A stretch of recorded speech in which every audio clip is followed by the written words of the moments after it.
Sallallahu wasallam ala nabi sayyidina Muhammad. Hadirin sidang jamaah yang dirahmati Allah di Masjid Raya yang kita cintai bersama.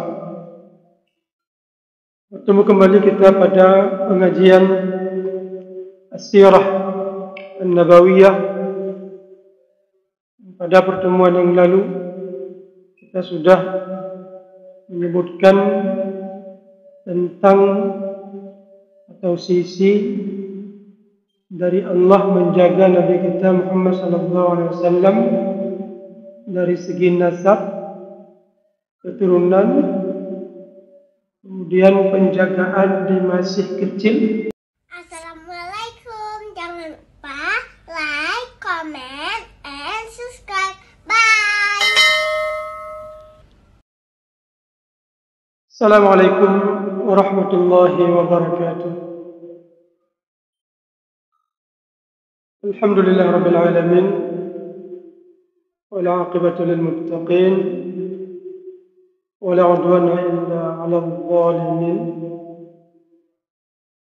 Ashhadu an la ilaha illallah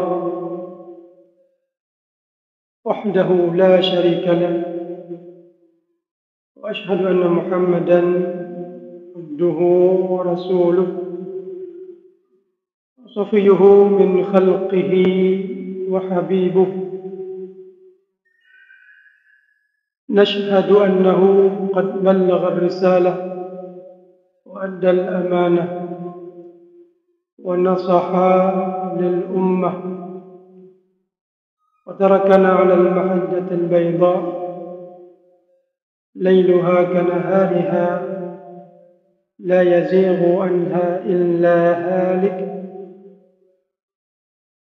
اللهم اجمعنا به كما آمنا به ولم نره، وارزقنا حوضه، واسقنا من يده الشريفة شربة لا نظمأ بعدها أبدا. رب اشرح لي صدري ويسر لي أمري واحلل عقدة من لساني يفقه قولي. Sadaqallahul azim. Hadirin sidang jamaah yang dirahmati Allah di Masjid Raya yang kita cintai bersama.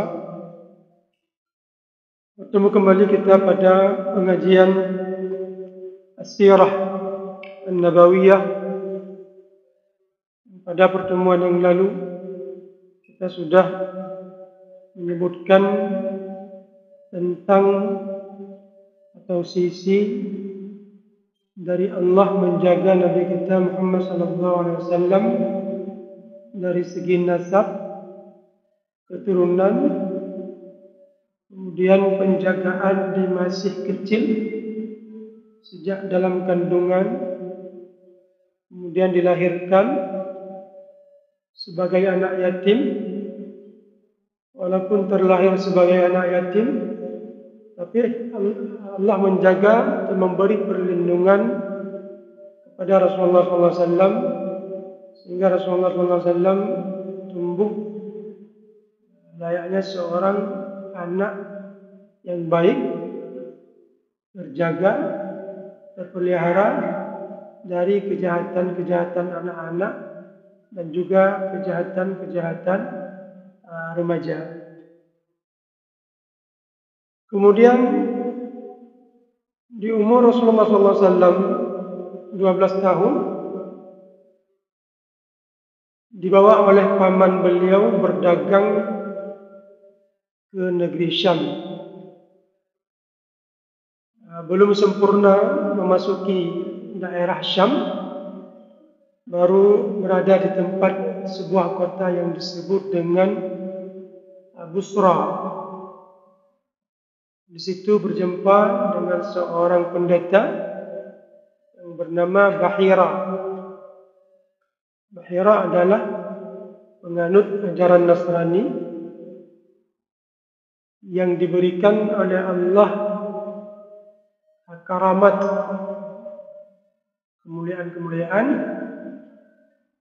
terhadap orang saleh yang saat itu adalah seorang yang saleh dari agama Nasrani. Oleh Bahira ini diperlihatkan oleh Allah, dan beliau melihat sosok anak kecil yang berumur 12 tahun. Setiap melewati tempat sesuatu selalu saja dihormati oleh pepohonan, oleh batu-batuan dalam bentuk sujud. Sehingga Bahira ini berbicara dengan paman Rasulullah, Abu Talib. Singkat cerita adalah meminta kepada Abu Talib untuk tidak membawa anak kecil ini masih berumur 12 tahun memasuki daerah Syam. Kenapa? Karena dikhawatirkan akan dibunuh oleh orang Yahudi. Karena di ciri-ciri Muhammad ini yang masih kecil itu terlihat tanda-tanda kenabian. Karena salah satu tanda kenabian yang diperlihatkan kepada beliau pada saat itu adalah setiap Rasulullah melewati sebuah tempat, terlihat di mata pendeta Bahira ini selalu saja disujudi oleh pepohonan dan batu-batuan. Dan ini tidak dimiliki oleh orang lain kecuali hanya kepada seorang Nabi. Kita sudah menyebutkan bagaimana di dalam ajaran Nasrani dan juga di dalam ajaran Yahudi itu sudah ada kabar berita akan kedatangan Nabi terakhir. Hadirin Allah, di umur Rasulullah memasuki awal dewasa, 20 tahun. Maka Allah Azza wa Jalla memberikan pendidikan yang berharga kepada Rasulullah SAW. Kalau beliau dari segi nasab sudah Allah jaga, di umur beliau masih kanak-kanak, masih remaja, juga Allah jaga. Kita menyebutkan pada pertemuan yang lalu, di mana Rasulullah mencoba di masa remaja beliau, di sela-sela beliau mengembala kambing, mengatakan kepada kawannya yang sama-sama pengembala kambing, sama-sama adik-adik remaja, tolong jagakan kambing saya di malam ini. Saya akan mencoba melihat sandiwara yang sedang digelar di Mekah. Maka takdir Allah menjadikan Rasulullah tertidur ketika tiba di tempat itu. Kemudian dicoba di malam yang kedua, ternyata di malam yang sama juga tertidur. Ketika sudah sampai di tempat itu, terbangun ketika sudah keluar matahari. Itulah Allah menjaga Rasulullah dari keinginan sebagai anak remaja, ingin menonton, ingin menyaksikan sandiwara yang digelarkan oleh masyarakat. Penasaran, ada apa dalam sandiwara itu? Ada apa dalam pesta itu? Sebagai anak muda, sebagai adik-adik remaja, ingin mencoba, tapi Allah gagalkan. Makanya kita adik-adik remaja, siapa saja, ketika kita punya keinginan untuk melakukan sesuatu yang tidak baik, ketika Allah halangi kita, mogok mobil yang kita gunakan, pecah ban kereta yang kita gunakan, maka ini adalah bentuk dari perlindungan Allah kepada kita yang tidak patut kita harus kecewa. Bahkan kalau kita renungi, kita harus berterima kasih dengan mengatakan Alhamdulillah, untung saja ban kereta saya ini pecah. Kalau tidak, saya sudah terjerumus ke dalam hal-hal yang tidak baik. Itu kita syukuri. Dan itu adalah sesuatu penjagaan yang pernah diperlihatkan Allah kepada Rasulullah SAW sebagai adik-adik remaja pada saat itu. Di umur Rasulullah memasuki 20 tahun. Jadi di umur 12 tahun Rasulullah pernah dibawa oleh sang paman untuk diperkenalkan perdagangan dari negeri Mekah menuju negeri Syam. Ternyata setelah mendapat usulan dari pendeta Bahira, oleh Abu Talib memulangkan kembali Rasulullah SAW ke Mekah. Di umur Rasulullah 20 tahun,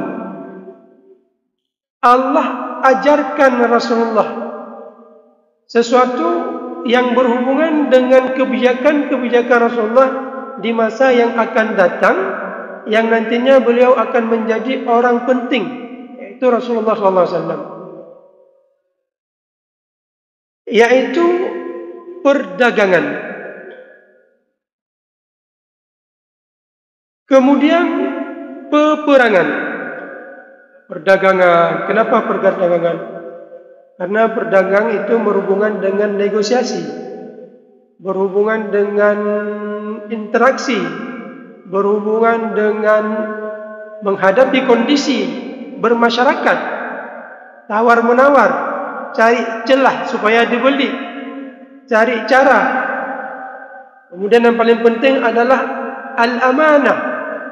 Dalam perdagangan itu adalah baik dia kafir atau Islam, yang paling penting adalah amanah. Kalau tidak ada amanah dalam sebuah bisnis, baik yang melakukan bisnis itu adalah orang Islam atau orang kafir, tentu saja bisnis itu akan hancur. Kalau manajemen keuangannya tidak jelas, uangnya ada yang lolos, ada yang bocor, maka lama-kelamaan sebuah bisnis yang besar, walaupun dikelola oleh siapapun, kafir atau muslim, akan hancur. Amanah. Itu yang terjadi dengan Rasulullah SAW di dalam beliau diajarkan oleh Allah sebagai pedagang. Sebelumnya diajarkan sebagai pengembala kambing. Pengembala melatih diri untuk bersabar berhadapan dengan kondisi kambing yang lari ke sana ke sini. Kemudian peperangan. Rasulullah di masa masih muda, yaitu 20 tahun, ternyata pernah terlibat dalam satu peperangan yang terjadi pada saat itu yang disebut dengan Hirbul Fijar. Disebut dengan Hirbul Fijar. Fijar ini diambil dari kata-kata fujur. Fujur ini adalah sesuatu yang tidak baik. Kenapa disebut dengan perang Fijar? Karena terjadi pada waktu yang tidak baik. Apa maksud waktu tidak baik? Terjadi di masa atau di bulan haram. Itu bulan Dzulqa'dah, bulan Dzulhijjah, bulan Muharram dan bulan Rajab. Ada 4 bulan dalam masyarakat Arab, yaitu bulan yang dimuliakan. Di 4 bulan itu tidak boleh atau tidak diizinkan sesama mereka untuk terjadi peperangan. Maka perang Fijar ini terjadi di bulan itu pula. Maka disebut dengan Hirbul Fijar, perang pelanggaran, perang terjadi pada kondisi waktu yang tidak baik. Apa penyebab dari perang Fijar? Dan apa peran Rasulullah SAW yang masih muda, berumur 20 tahun dalam peperangan ini? Perang Fijar terjadi disebabkan ada kezaliman yang dilakukan oleh masyarakat Quraisy terhadap kabilah Qais Ailan. Kita dulu pernah menceritakan pada saat menceritakan tentang penjagaan Allah terhadap nasab Rasulullah SAW, keturunan Rasulullah SAW. Peperangan kali ini terjadi antara Kinanah. Kinanah itu adalah di bawahnya Quraisy, tapi di atasnya itu Kinanah. Apa maksud di bawahnya Quraisy? Artinya yang bergelar Quraisy itu Fihrun. Fihrun itu adalah cucu dari Kinanah. Jadi Kinanah itu belum digelar Quraisy. Jadi kalau ada keturunan di atas Fihrin, itu disebut dengan keturunan Kinanah, bukan keturunan Quraisy. Kinanah dan Qais Ailan ini yang terjadi peperangan di antara dua kubu ini adalah pada dasarnya mereka berasal dari keturunan yang sama juga, dari keturunan Adnan.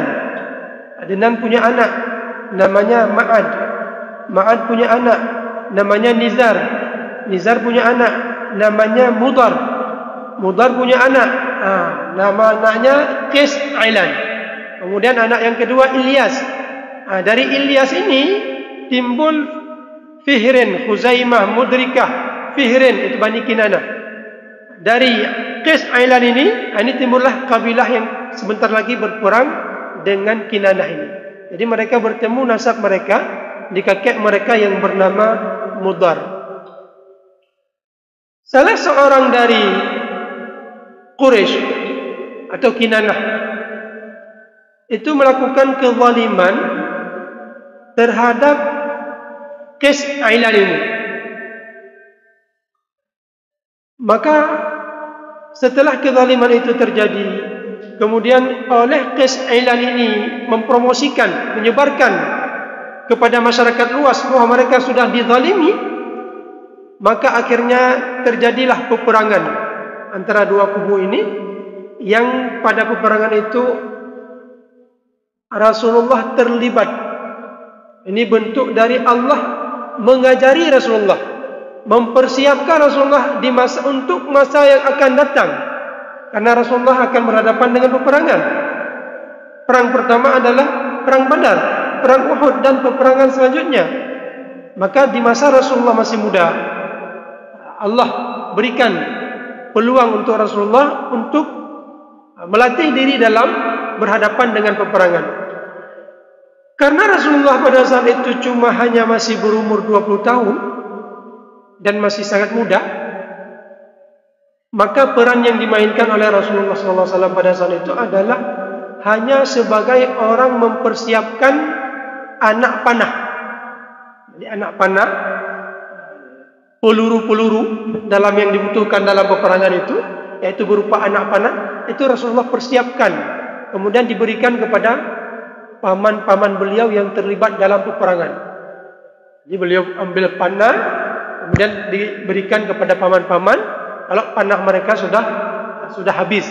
Begitulah peran Rasulullah SAW pada saat terjadi peperangan itu. Ada pendidikan di situ, yaitu pendidikan berhadapan dengan peperangan, persiapan, berhadapan, strategi dan sebagainya. Kemudian karena peperangan ini yang pada dasarnya adalah kesalahan dari pihak Quraisy yang menzalimi Qais Ailan ini, kemudian juga baik Quraisy atau Qais Ailan ini adalah sama-sama memiliki garis keturunan yang sama sampai kepada Mudar, maka akhirnya mereka setelah kelelahan dalam berperang mengajak untuk berdamai. Bagaimana cara mereka berdamai? Nah, ini juga pelajaran yang bisa dipetik pada saat itu oleh Rasulullah SAW. Siapa didata yang pertama sekali orang-orang yang sudah terbunuh dari kedua belah pihak, dari A dan dari si B. Kemudian yang kedua dilihat di pihak mana yang korbannya lebih banyak. Mungkin kita katakan misalnya ada korban sekitar 20 orang di masing-masing, di kubu A misalnya 20 orang, di kubu B misalnya 15 orang. Maka yang dibayar fidyahnya, dibayar tebusan untuk korbannya, itu tidak dibayar ke yang berjumlah 20 orang atau 15 orang, tapi sisa dari 5 orang ini. Jadi kalau pihak A korban 20 orang, pihak B 15 orang, maka setelah dikurangi 20 kurang 15 sisa 5 orang.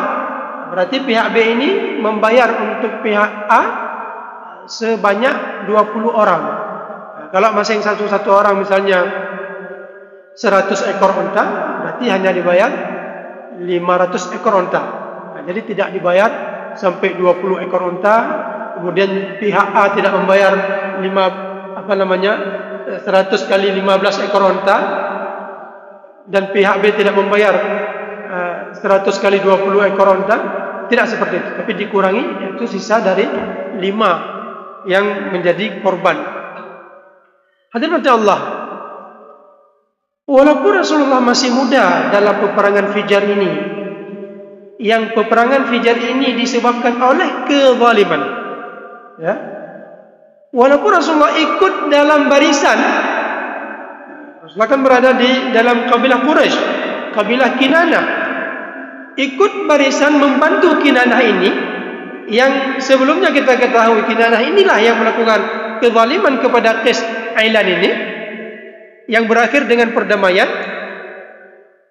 Walaupun Rasulullah masih umur 20 tahun, tapi Rasulullah sudah mulai dilibatkan dalam musyawarah. Jadi setelah berakhirnya peperangan itu, ada ajakan dari masyarakat Quraisy, khususnya Bani Hashim, kemudian Bani Muttalib, keluarga Rasulullah SAW secara inti, kemudian keluarga dari Abu Bakar As-Siddiq, Bani Taim, berkumpul, yang dikumpulkan oleh sepupu dari ayah Abu Bakar As-Siddiq, namanya Abdullah bin Jud'an.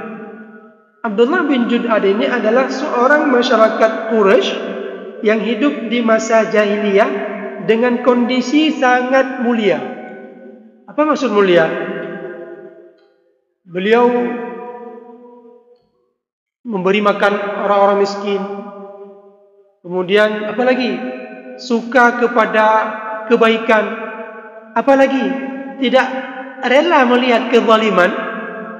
Maka penyebab dari peperangan Fijar ini yang melakukan kezaliman dari pihak Quraisy terhadap orang lain, maka timbul inisiatif dari Abdullah bin Jud'an ini mengumpulkan beberapa keluarga yang ada di Mekah untuk dilibatkan dalam musyawarah.